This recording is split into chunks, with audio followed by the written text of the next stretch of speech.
ایک بہت بڑا مغالطہ ہمارے ہاں لوگوں نے پیدا کر دیا ہے حضرت فاطمہ رضی اللہ تعالی عنہا کے جہیز کا ذکر کر کے۔ اسلام میں قطعاً کسی جہیز کا کوئی تصور نہیں، لڑکی والے پر کوئی ایک پیسے کا بوجھ نہیں آنا چاہیے۔ حضرت فاطمہ کے جہیز کا معاملہ کیا تھا کہ ان کی شادی اس اعتبار سے یونیک تھی کہ لڑکی کے والد حضور اور لڑکے کے ولی حضور۔ اب حضور نے پوچھا علی تمہارے پاس کچھ ہے مہر دینے کو؟ میرے پاس کچھ بھی نہیں، تو فقراء صحابہ میں سے تھے، جیسا کہ میں نے آپ کو بتایا ابھی، ان کے پاس تو کوئی گھر بھی نہیں تھا، حجرہ بھی ایک انصاری صحابی نے انہیں دیا ہے کہ یہاں آپ اپنی بیوی کو رخصت کرا کے لے آئیں۔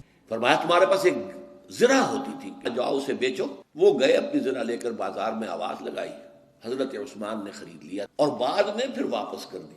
وہ لا کے حضور کے سامنے پیسے رکھ دیے گئے۔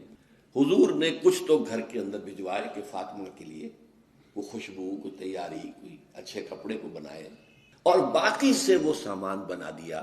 ایک گدا جس میں کھجور کی چھال بھری ہوئی تھی، 2 تکیے کھجور کی چھال کے، ایک مشکیزہ پانی لانے کے لیے، ایک چکی جو یا گندم جو بھی ہوگی پیسنی ہوگی، 1-2 بالوئی سے برتن، بس یہ ہے جہیز۔ اپنے پاس سے حضور نے ایک پیسے کی کوئی شے نہیں دی۔